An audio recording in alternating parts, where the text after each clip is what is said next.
Nairaffle na sa Muntinlupa City Regional Trial Court o RTC ang tatlong drug cases na kinakaharap ni Senadora Leila De Lima kaugnay ng illegal drug trade sa New Bilibid Prisons o NBP.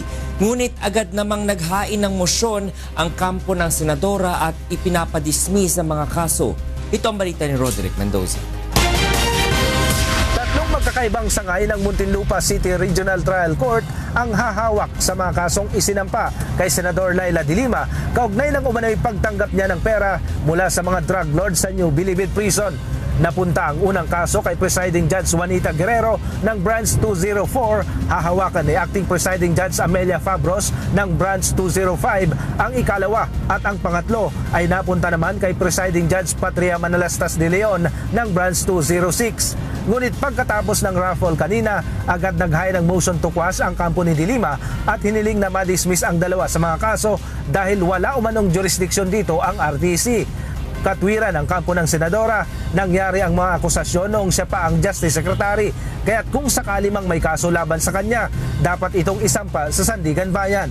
Naghain din ng omnibus motion para sa isa pang kaso si De Lima at hiniling na magkaroon muna ng judicial determination of probable cause at ipagpaliban ang pag-issue ng arrest warrant laban sa kanya. Giit ng kampo nito, walang ebidensya ang kaso bukod pa sa walang personal na kaalaman sa kanyang mga akusasyon ang inmate na si Peter Ko. Hiniling ni De Lima na dinggin ang kanyang mga motion sa Biyernes ng umaga. One more De Lima! Samantala, nagtipon-tipon naman sa harap ng Muntinlupa RTC ang ilang supporters ni De Lima upang ipanawagan na ma-dismiss ang mga kaso. At pagkakakilala ko sa kanya bilang kasama po sa ating kabinete noon, siya po ay talagang hindi papayag sa katiwalian. At gaya ng sinabi ko ho, siya nga ho yung nag-expose dito sa mga drug lords eh. Mabuhay po ang aming senadora at aming bibigay ang moral support sa kanya na siya alam naming wala siyang kasalanan. Siya po ay aming takapagtanggol ng Pilipino sa karapatang pangtao. Nanawagan naman ang VACC na dapat ikulong ang senadora sa ordinaryong pihitan. In case na ma-prepare ang warrant of arrest, ang dasal lang namin sana mai-detain siya sa regular detention center para maranasan niya kung ano po ang kondisyon ng ating mga penitentiary, ang mga detention center, ang mga kulungan. Roderick Mendoza, UNTV News and Rescue, Muntinlupa City. Yes, ma'am. Sandali lang yan, ma'am. Ma'am, as you expected before RTC final yung charge?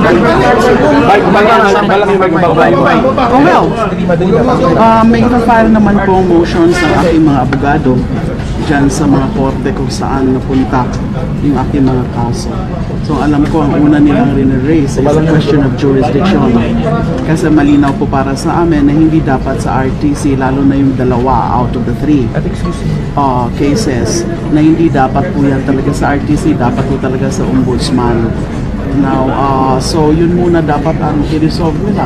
So umaasa po ako na pag-aaralan ng husto ng mga judges kung yan, yung mga grounds, yung mga issues na rin-raise ng aking mga abogado, at in the meantime ay wag na muna silang mag-issue ng warrant of arrest.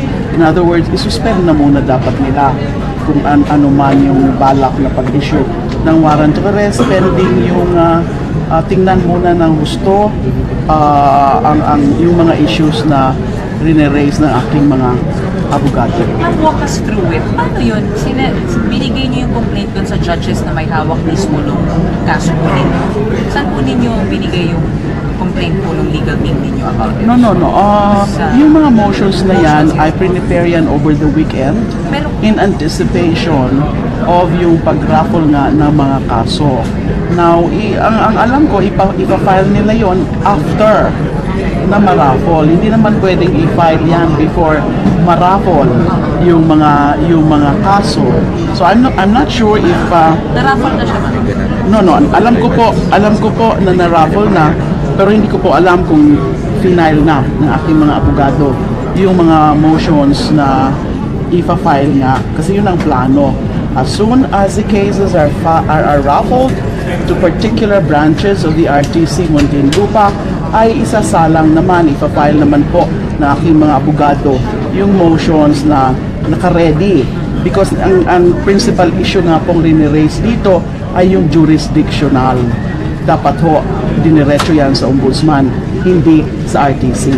Kasi malinaw po na pinilit po lang po yan na gawin na ipa-file sa RTC. Alam naman po nila yan na may depekto o mali o hindi tama, procedurally wrong based on existing law and jurisprudence na i-file siya sa RTC. In fact, yung allegations mismo ng mga information, may mga nakalagay doon na taking advantage of my position allegedly as SOJ, using the influence, the power, and the power and influence of my office, and having moral ascendancy allegedly over the drug convicts. Ganun po yung mga naka-allege. So if that is the case, then clearly yung pinaparatang nila sa akin na nakipagkuntsabahan sa mga drug convicts are in relation to my office then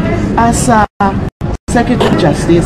Kaya yan naman talaga po, sigurado po ako dyan, na pinilit lang nila yan, sinadya lang nila yan na mapunta sa regular courts in the hope na makakuha kaagad sila ng warrant of arrest, at pinilit din nila yan at sinadya lang nila yan. It's quite a stretch na ginawang non-bailable yung mga kaso na yan. Hindi po pwedeng non-bailable yan. Kung assuming for the sake of argument na tama yung mga aligasyon nila, hindi ho dapat yan papasok sa sinasabi nilang conspiracy. Napakakatawa-tawa nga po yung ang accusation sa akin na drug trading. Masyado pong it's such a stretch kasi yun nga ho ang balak na gawing non-bailable at makakuha ka agad ng warrant of arrest. Ma'am, yung Senate po, nag-focus po sila, ma'am. Ma'am, yung kay Las Cañas na alam nyo, kaya nga pinakancel ko na lang muna yung press con ko, pinamove ko for tomorrow. Kasi di ho ba, alam nyo naman po yan na nakaschedule nga po yung aking press con ngayon, kanina ng 11 o'clock. Kahapon ho, nung nalaman ko po, may nag-forward sa akin about a certain media advisory na meron nga daw hong press con si Senator Trillanes at 10 o'clock or 9 o'clock. So pinasabihan ko nga ho, sabi ko sa staff ko, pakisabi nga sa opisina ni Senator Trillanes, bakit ganun, meron din siyang press con when we were supposed to have press con also. So sabi ko kung pwede mag-giveaway sila sa akin 11 o'clock because I'll be talking about my case, especially na mararapol na po yung mga kaso kaninang alauna. Pero yung balik po sa akin as relayed to me, hindi na daw pwedeng makancel ni Senator Trillanes yung press con na yon kasi it's really something big daw yung ipapasabog. So I was even very curious last night, ano kaya yung something big?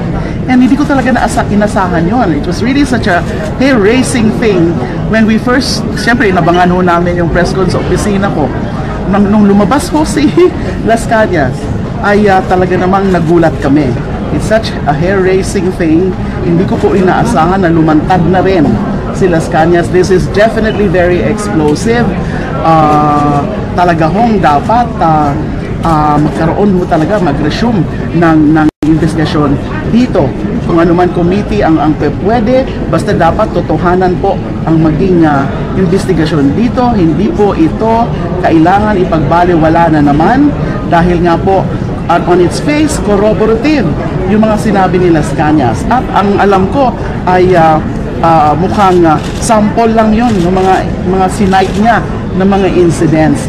Kasi marami pa siyang dapat isiwalat dahil mas marami siyang alam kay Mr. Edgar Matubato kasi isa nga po siya sa mga leader. Lumabas naman ho yun noon na although dininay na muna niya yan noong una. So, tama si Matubato, as I've been saying. Totoo ang mga sinabi ni Mr. Matubato. Linait-lait nila si Mr. Matubato, kinestyon nila yung credibility. Ako rin, linait-lait din nila ako for producing Mr. Matubato. And here comes this very explosive development from Mr. Las Cañas. Kasi ano na ngayon nag-retire na siya. Di ba lumabas din yun during the hearing na he was due to retire December of last year, December 16 po ata. So mukhang pareho rin yung rason niya kung bakit lumantad na siya na kailangan na niya magbigay ng public confession kasi nga na yung konsyensya niya sa dami niyang alam. It's time to make a public confession. It's time to make amends. Hindi na daw kaya ng konsyensya. Yun ho ang tingin ko dyan sa development na yan. Abangan na lang natin, please. Oh, yes. Definitely. Diretso. Kasi di ba remember ni Mr. Edgar Matabato, sabi niya karamihan nung mga pinapagawa sa kanila ng mga killing assignments, karamihan dumadaan either or both kay Las Cañas o kay Benaventura. Nababanggit din kanina si Benaventura. Kasi yan daw yung mga close kay dating Mayor Rodrigo Duterte. Sila ang mas maraming alam tungkol sa Davao Death Squad.